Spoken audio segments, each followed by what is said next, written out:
Tu veux te suicider? Alors, écoute et imagine ça. Tu rentres des cours, un soir, après une horrible journée, encore. Tu es prête à tout abandonner cette fois. Tu vas dans ta chambre, tu fermes ta porte, tu reprends ce morceau de papier, cette lettre de suicide que tu as écrite maintes et maintes fois. Tu prends cette lame de rasoir et tu t'ouvres les veines pour la dernière fois. Tu prends cette boîte de pilules et les avales, toutes. Tu t'allonges patiemment, tenant cette lettre sur ta poitrine, et tu fermes les yeux pour la dernière fois. 1 heure plus tard, ton petit frère toque à ta porte pour te dire que le dîner est prêt. Tu ne réponds pas, alors il rentre. Il voit seulement que tu es allongé sur ton lit. Alors, il pense que tu dois dormir. Il redescend et dit cela à ta mère. Elle monte dans ta chambre pour te réveiller, mais remarque que quelque chose ne va pas. Elle prend la feuille que tu as dans les mains et la lit. Sanglotante, elle te secoue, crie ton nom, mais tu ne réponds pas, tu ne bouges pas. Ton petit frère, désorienté, court dire à ton père que ta mère n'arrive pas à te réveiller.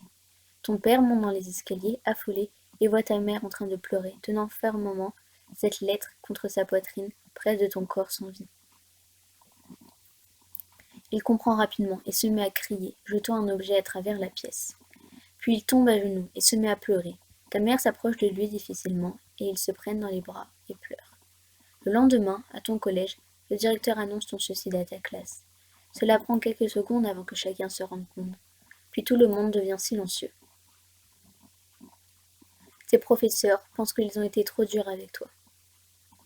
Ces filles repensent à tout ce qu'elles t'ont dit de méchant, bêtement. Ce garçon qui avait l'habitude de t'ennuyer et de t'insulter ne peut pas s'empêcher de se haïr pour n'avoir jamais osé te dire à quel point il te trouvait belle en vérité.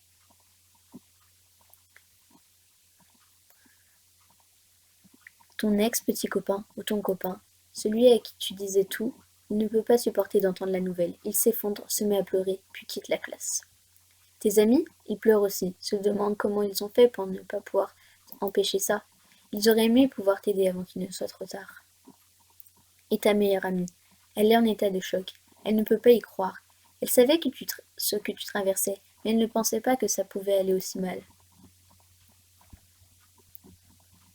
Elle ne peut pas pleurer, elle ne ressent rien. Elle se lève, sort de la classe, puis dans le couloir, elle s'effondre par terre et crie. Quelques jours plus tard, à ton enterrement. Il y a foule, beaucoup te connaissaient et appréciaient cette fille pétillante que tu étais. Celle qui était toujours là pour les autres, l'épaule sur laquelle on pouvait pleurer.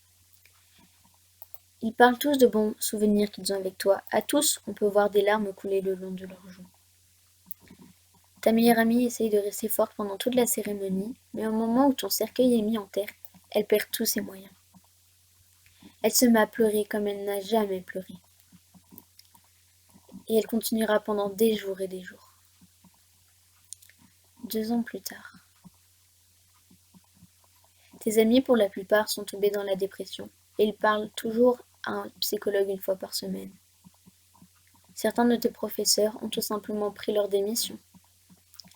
Ces filles qui t'insultaient ont maintenant des troubles alimentaires. Ce garçon qui t'insultait s'ouvre les veines.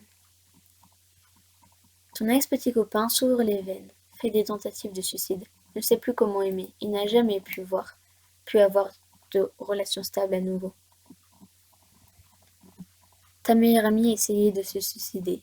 Elle n'a jamais osé comme toi. Elle a essayé plusieurs fois chaque semaine. Elle sort au cimetière pour te voir. Ton petit frère se coupe les veines et pleure le soir. Il fait tout ce que tu as fait pendant des années et ce qui t'a conduit au suicide. Tes parents sont séparés. Ton père est devenu alcoolique pour le distraire du mal que lui a causé ton décès. Ta mère est tombée dans une profonde dépression qui l'a tuée à petit feu.